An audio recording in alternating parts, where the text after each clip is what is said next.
Bogie कह दिया जाता है। अब ये बोगस है या वाकई दुनिया के लिए खतरे की घंटी है, ये खबर जरूर देखिए। पाकिस्तान के परमाणु हथियारों को लेकर ये चौंकाने वाली रिपोर्ट है। रिपोर्ट में पाकिस्तान की परमाणु रणनीति की जानकारी है। रिपोर्ट ये बताती है कि परमाणु रणनीति क्या चल रही है, परमाणु हथियारों का परीक्षण कर सकता है पाकिस्तान। रिपोर्ट में यह भी कहा गया है कि पाकिस्तान तेजी से यूरेनियम का संवर्धन कर रहा है। तो यूरेनियम को संवर्धन करके शुद्ध करके परमाणु बम बनाया जाता है। यूरेनियम जब 90% से ऊपर 96% के आसपास वो एनरिच कर लिया जाता है, शुद्ध कर लिया जाता है, तब वो परमाणु बम बनाने के लायक हो जाता है। और कहा जा रहा है कि पाकिस्तान में यूरेनियम एनरिचमेंट इस समय बड़ी तेजी से हो रहा है और यह भी कहा जा रहा है कि बहुत तेजी से वो परमाणु हथियार बनाने में लगा हुआ है। ये रिपोर्ट क्या कहती है और क्या वाकई इससे दुनिया, इससे भारत और इस पूरे सब कॉन्टिनेंट में लोगों को सावधान हो जाना चाहिए कैप्टन श्याम? और बहुत जरूरी है समझना इस बात को। देखिए, पाकिस्तान के बाद जो डिक्लेयर्ड है 170 से करीब ज्यादा न्यूक्लियर वेपन्स उनके पास हैं।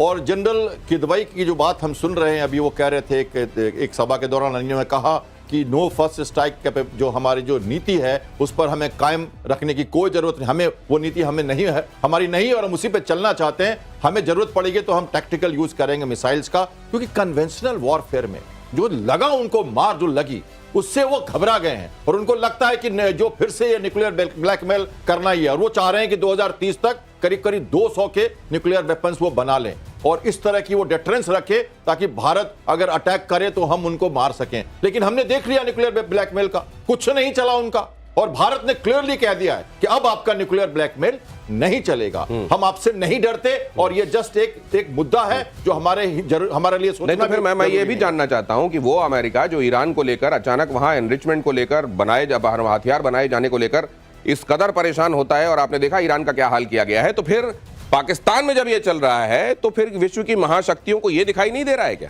देखिए, ये तो मैं लेकर चलिए कि जो पाकिस्तान की न्यूक्लियर कैपेबिलिटी आई है वो अमेरिका का दिया हुआ है, ये उनका है नहीं। ठीक है, एक खान का नाम लेते हैं कि उन्होंने चोरी छुपे से बना लिया, मगर उसमें कहीं टैसिट सपोर्ट है और फुल सपोर्ट है। आज के दिन में तो यही है। देखिए, इनरिचमेंट में तो पहले वो टाइटेनियम में कर रहा था, अब यूरेनियम की इनरिचमेंट करता है। 4 रिएक्टर्स हैं।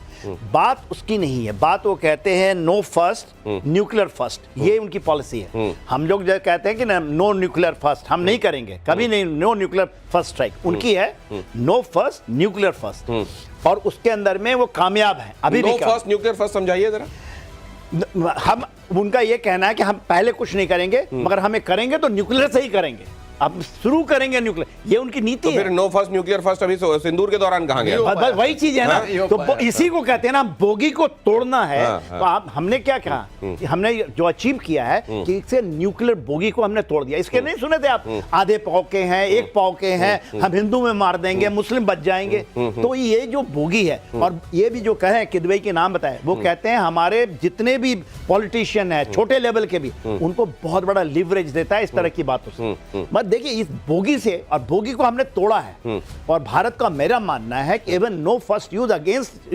पाकिस्तान में डिक्लेयर होना चाहिए। एक बात जानना चाहता हूं, अगर डिटरेंस के हथियार हैं, आप ऐसे मुल्क जो आपको कभी हमला कर सकते हैं उनको ये बताने के लिए कि देखो मेरे पास इतने खतरनाक हथियार हैं और मैं फर्स्ट यूज भी कर दूंगा, ये सब अगर आप माहौल बना के रखना चाहते हैं तो कम से कम घर के अंदर तो आप घर वालों को तो फिर ठीक सुविधाएं दीजिए। घर के अंदर से जब लड़ाई झगड़े शुरू हो जाएंगे, जो कि वहां पे चल ही रहे हैं, अभी मैं आगे अगली खबर में आपको बताता हूं, तो वहां तो आप परमाणु बम चला नहीं पाएंगे। उन जगहों से कैसे खुद को बचाएंगे? जो चल रहा है खैबर पख्तूनवा में, जो चल रहा है बलूचिस्तान में, उसके लिए क्या बम? वहां तो सौहार्द वाला वातावरण ही उन लोगों को साथ में ला सकता है, और वहां तो आप रिसोर्सेज लुटवाने के लिए कभी चाइना को लाते हैं, कभी अमेरिका को लाते हैं। खबर देखिए, बलूचिस्तान छोड़कर भागी मुनीर की सेना, बलूचों ने फहराया आजादी का झंडा। कई इलाकों में बलोच लिबरेशन आर्मी का कब्जा। पाकिस्तानी सेना की चौकियों पर बलूचों का झंडा फहराता हुआ नजर आ रहा है। ये पाकिस्तान सेना की चौकियां हैं जहां पर रहा करते हैं ये फौजी असल में तैनात। उन तमाम जगहों से फौजियों को खदेड़ दिया गया है। उनके कॉन्वॉय को आप देखते हैं, हर 1-2 दिन में आप देखते हैं कि वहां से एक रेगिस्तानी इलाके से गुजर रही है कोई एक गाड़ी, और कॉन्वॉय क्या, एक गाड़ी होती है उसको उड़ा दिया जाता है। सवाल ये भी उठते हैं कि जब आप इस तरह की, आपके लिए वहां थ्रेट परसेप्शन है, तो कॉन्वॉय की जगह एक सिंगल गाड़ी क्यों भेजते हैं आप? और इस तरह की पोस्ट वहां पर जो इक्का दुक्का लोग तैनात होते हैं उनको खदेड़ दिया जाता है, और वहां पर कई जगहों पर आजादी का झंडा। अब ये वक्त की बात लग रही है कि बलूचिस्तान अपनी खुदमुख्तारी, अपनी इंडिपेंडेंस का, संपूर्ण आजादी का ऐलान किसी दिन कर देगा। उसने तो कर दिया है। बहुत जगह थे, वो बहुत सारे डिस्ट्रिक्ट में तो झंडे फहरा दिए उन्होंने। देखिए, बात क्या है कि आज के बलूचिस्तान इनके हाथ से निकल चुका है। और सारी की सारी यदि किसी की प्रॉब्लम है तो ये पाकिस्तान की खुद की प्रॉब्लम। अपने पैरों में आप कुल्हाड़ी मारेंगे, वहां की पूरा देखिए 40% से 43% बोलते हैं उसकी जमीन है वो पाकिस्तान का है, तो बलूचिस्तान है। पूरा मिनरल वहां है, सभी चीज है।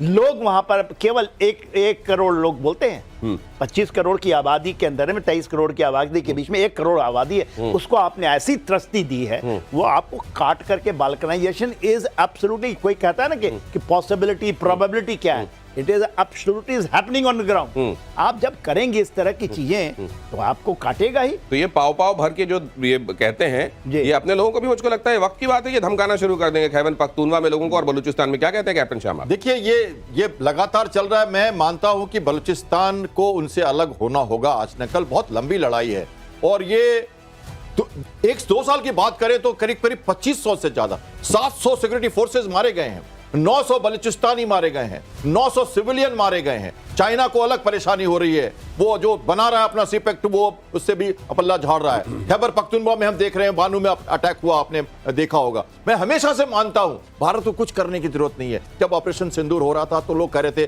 पीओके ले लें, बलूचिस्तान को अलग कर दें। हमारे लोग कुछ नहीं करते। आपके ट्रेन में जाके धमाका हो जाता है, आपके स्कूल में धमाका हो जाता है, आपके खैबर पख्तूनख्वा में रोज कोई ना कोई मर जाता है। हम कुछ नहीं कर रहे हैं। अंडा खुद से फूट जाए तो अच्छा जीव निकलेगा, बाहर से मारने पे पता नहीं क्या होगा। चुपचाप देखते रहिए क्या होने वाला है।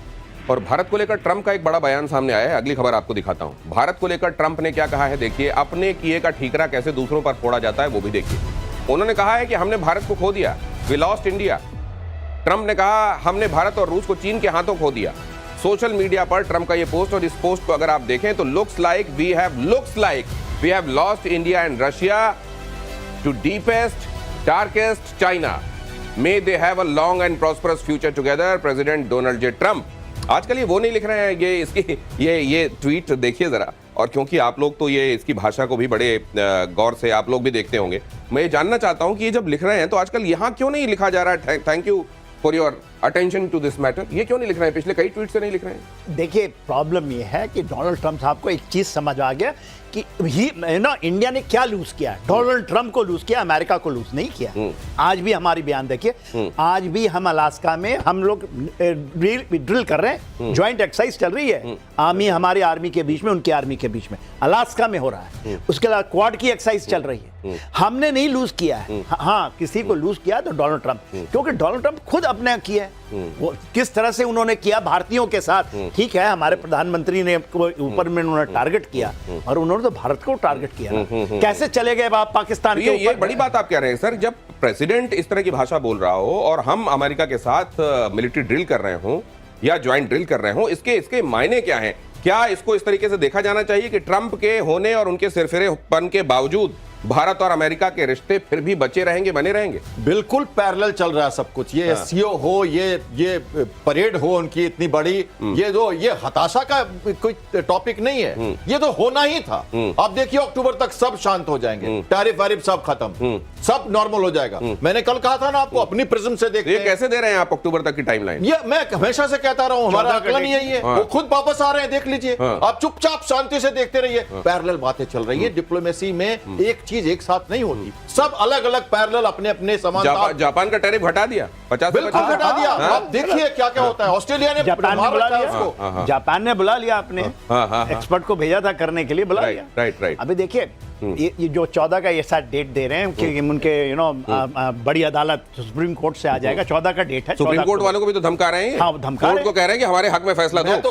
कोर्ट अगर कहे भी कुछ, फिर भी ये टैरिफ हटेगा बिकॉज ऑफ इंटरनेशनल पिक्चर। मैं ये कह रहा हूं, उनकी इंटरनल जो कैप्टन शाम यहाँ जो कह रहे हैं, आज आप ये नोट कर लीजिए, यहाँ एक्सपर्ट्स जो कहते हैं आने वाले दिनों में आपको होता हुआ दिखाई देता है। ये अक्टूबर के अंदर आप ये देखेंगे, ये टैरिफ को लेकर ये जो पूरा बवंडर इस समय दिखाई दे रहा है, वो उस समय तक सेटल होना शुरू हो जाएगा।